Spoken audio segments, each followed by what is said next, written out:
Hey everyone, and welcome to part 2 of this series on building the navigation framework for a web app in Toddle.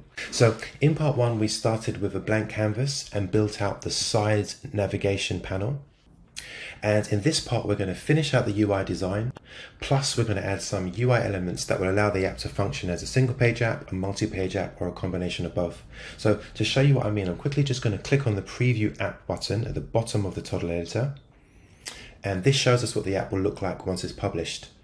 Now on the left hand side we have these menu items that we created the UI for in part 1, but now each menu item reveals a hidden container on the page, effectively turning our app into a single page app. Also, when I click on the logout link at the bottom of the page, we navigate to a separate page within the app, and if I click on back to home, we are taken back to the home page with the dashboard container visible on page load.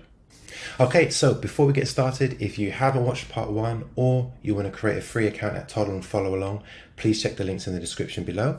And with that said, let's jump right in. Okay, so to begin with, we're just going to make some quick tweaks to our design from part 1. So if we look at the example that we've been building from, we can see that this side panel navigation is 280 in width, 280 pixels, whereas R1 is currently 240. So I'm just going to quickly go into there and change this to 280 pixels. This now means that this icon is out of alignment. So you can see it's a little bit too much to the left.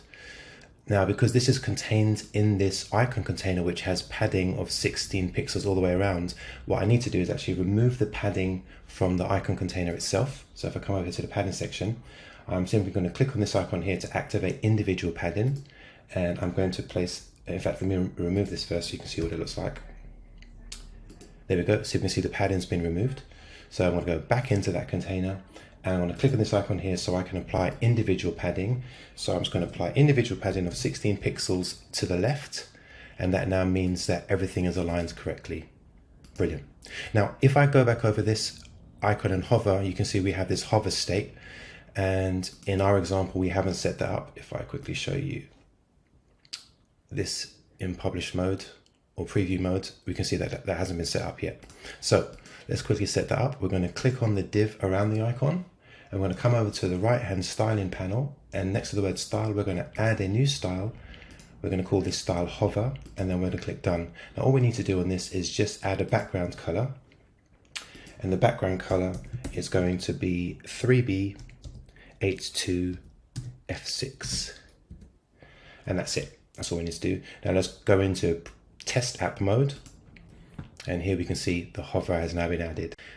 Back over in our design, the next section to be added is the header section here, and inside the header section we have this user card and a search input. Let's head over to the editor, take it out of test app mode, select the sidebar div, collapse it, click on the main div, and what we need to do now is create a container that will be the header. So let's press E, select div. We now have our header container. Click on it, go over to the styling tab, click on size and enable flexbox. Set a height of 80 pixels. We can now see the height has been set. And then in the layout section, let's set direction to row, horizontal to distribute, and apply padding of 16 pixels all around.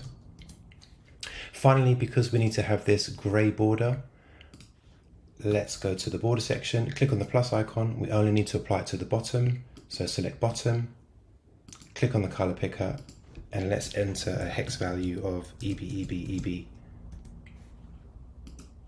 Now let's preview our app,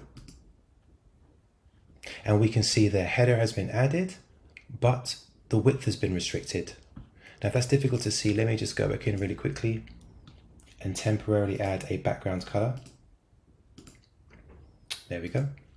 If I go back to our preview page, we can see the width has been restricted. Now that's really easy to fix. If we go back in, we can see on this container itself, no width has actually been set. And that's because this container is inheriting the layout properties of its parent container, which happens to be the page container here, the home page. So if we go to max width, we can see there's a max width of 1280 that's been set. Let's delete that. If we come back into the preview page and refresh the page, we can now see that our header container extends the full width available. Now let's just finally remove that red temporary background color. Refresh the preview app, and we have now completed our header container. Okay, so next we want to have a look at the user card here. So let's go back into our editor, and having selected the header container, we are now going to create a new container within it. So to open the elements menu, remember we click E, create a new div, and this is now going to be our user card container. Let's set a height of 48 pixels, gap spacing of 12 pixels, padding of 16 pixels, and then let's come back over to our div, and we're going to add a span. So press E, add span, and this will allow us now to create the name field. So let's click on span, let's type in the name, Christina Wells.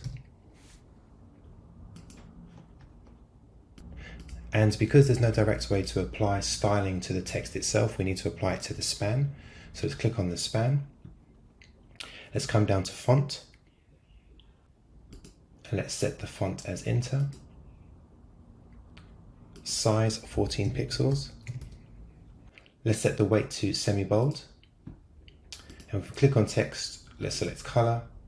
And then let's make this color like a really dark gray, 222, 222. Now if we look back at the design, we can see we have an email field directly under. Let's create that. Click on span, copy it, click on the parent container, the div, and then paste it. So we now have our span for the name and our span for the email. Click on the email text field, and let's enter the email address, which was christinawells@email.com. So christinawells@email.com.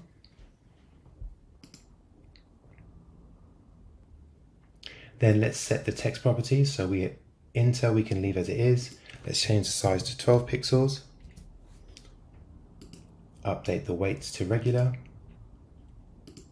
And change the font color to 575757.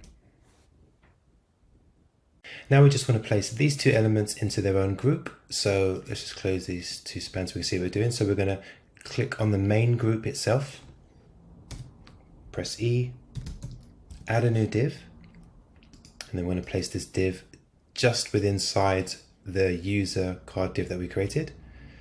And then we're going to place the first span in there, and then the second span in there.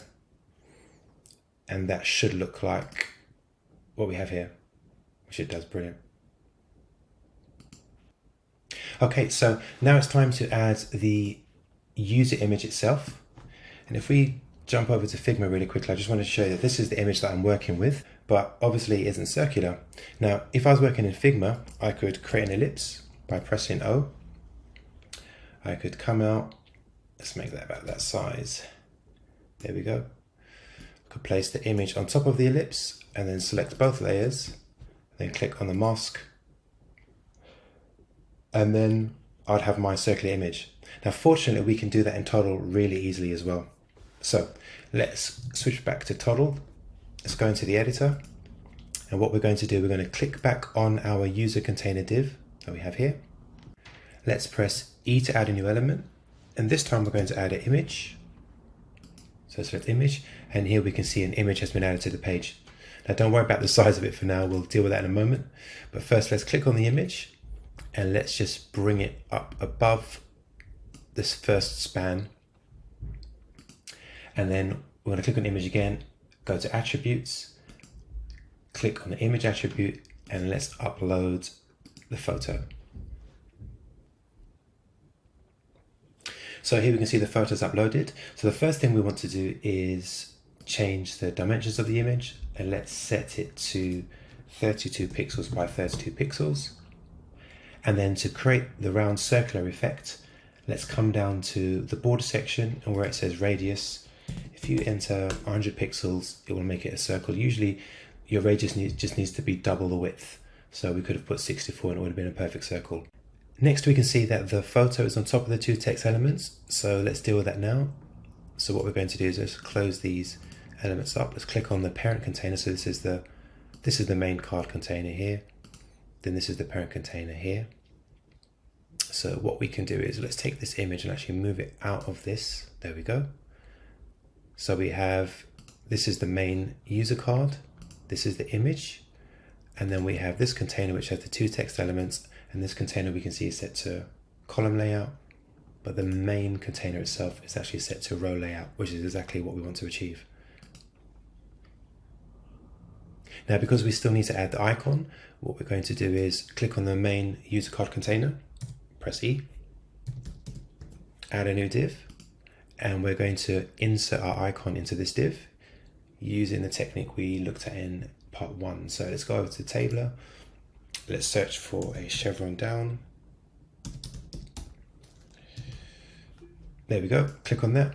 Let's copy this. Come back over to the editor. Click on the div and then click paste. And if we click on the SVG element, come over to the attributes tab, we can see stroke is set to current color, but let's change that to 575757. And now this element should look exactly like this one here, which it does.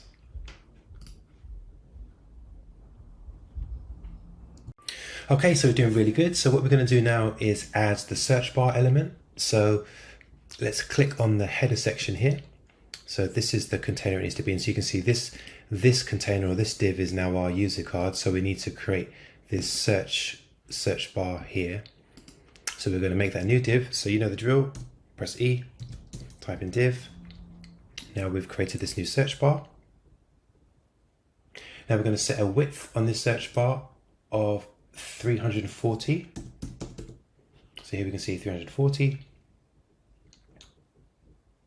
We will turn on flex, so click on size, enable flex. And then let's go down to layout direction and set it to row, because we're going to have the icon and then the input field. Let's set horizontal to center and vertical to center as well. Gap, 8 pixels. Padding, customized 16 pixels. And now we're going to add our search icon. So let's go back over to table icons.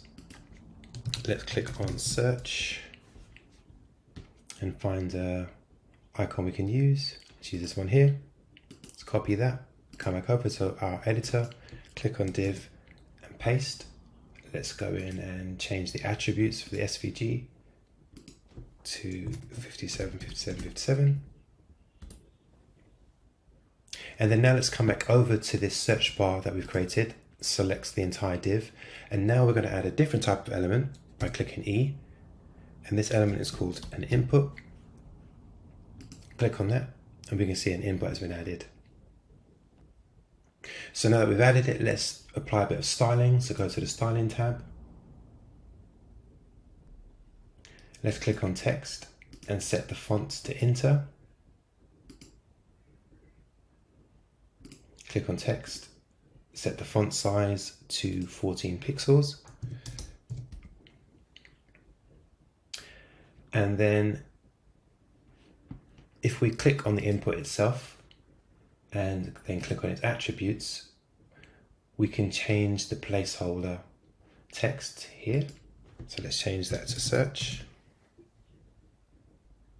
And then let's change the title to search bar.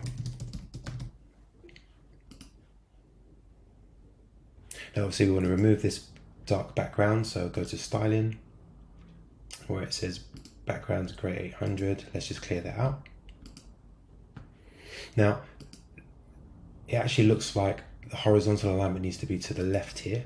Brilliant. And we can see from our example that these are in the wrong order. So let's just come back and select this search bar div here and just move it above. And we can see that pushes the user card out to the right hand side. So the input text still looks a little small, so let's just double check the settings. Yeah, that should be 14 pixels. Brilliant. And then on second thoughts, rather than have this stretch the entire width, I'm just going to remove flexbox so it is limited by the 340 width that we have set already. Okay, so let's have a quick look at what we've done so far. So here we can see the side panel's done, and now the head has been done as well. Excellent. So we are in the home straight now. The final part of the puzzle is to add these containers that will remain hidden on the page until selected by the links on the left hand side. So let's jump back into the editor. And if you can remember, we've used on the page setup itself, we've used a layout direction of row, which means any containers placed on this page, so we have the left container of the header container, they're placed next to each other. So if I click on the page container and create a new div, I need this div to actually appear in this space here. But if I select the div, you can see it's actually appeared on the right hand side, and that's because this page is instructed to stack all of its children elements next to each other in row form. So to resolve that, we're going to take the new div we created, we're going to make it the second div, so place it above the header div. Then we're going to take the header div itself and place it inside the new div. And then we'll enable flexbox on this new div. And we just need to make some adjustments to the header div itself. So you can see this header div now is stretching from top to bottom. So instead, let's remove flexbox from this. And what we now have is we have a new div which is covering the full space available, and in the top of this div we have the header. And we've set this layout direction to column, which means if I create a new div now in this div, it should place that div below. So let's do that. Press E, create a new div, and we can see this div is up here. Fantastic, that's exactly what we want. Then we're going to enable flexbox so that it stretches the full width, which it has done there. Then inside this div, let's add a new element. This time we're going to add a header element. Let's insert heading 1. Let's just quickly change the formatting. So let's make the color something that's a bit darker there. Heading 1. Let's click on the whole div itself and let's put padding of 32 pixels. There we go. And then let's click on heading, and then let's just change that to dashboard. Excellent. Now to finish this up, we basically just need to rinse and repeat for the other containers that we need. So we need one for teams, projects, tasks, and documents. So let's come into here. Let's click on this dashboard div. Let's copy that. Let's come into this main content div here now. Let's paste that. We can see we have a second dashboard. Change that to teams. Then we need projects, tasks. Do the exact same thing. Change it to projects.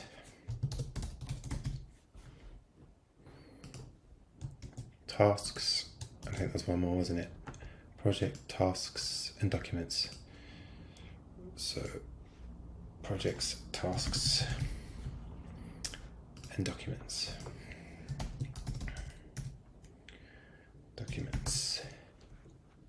There we go. So now we have our 4 containers on the page. And obviously if we go into preview mode, at the moment they will all appear because we haven't yet used the behind the scenes magic of Toddle to let each container know when to appear. But we now have them in place. And to wrap things up, we are now going to create our separate page that we're going to navigate to. So on our example here, when we click on logout, it actually takes us to a new page in the app. So let's just quickly create that. So to do that, we're going to actually come back to this section here. We're going to click add to pages. We're going to do copy current, and let's call this logout. And then click create page. Now if I double click on this, this has now brought me into the the page itself. So let's close everything up, because to make things nice and easy, I'm just going to start deleting stuff. So we can delete that. If we come into here, we don't need this div here, and we only need one of these. So let's delete the rest of them. Then let's add a text field in here as well. So we click E, add text. In fact, it's not a text, we want to add a link because we want it to link back to the main page. So let's add a link element. There we go. Let's click on the link element. And let's type in back to home page. And then let's center this. And then let's center it horizontally as well. And obviously we don't want this to say dashboard, we want this to say log out.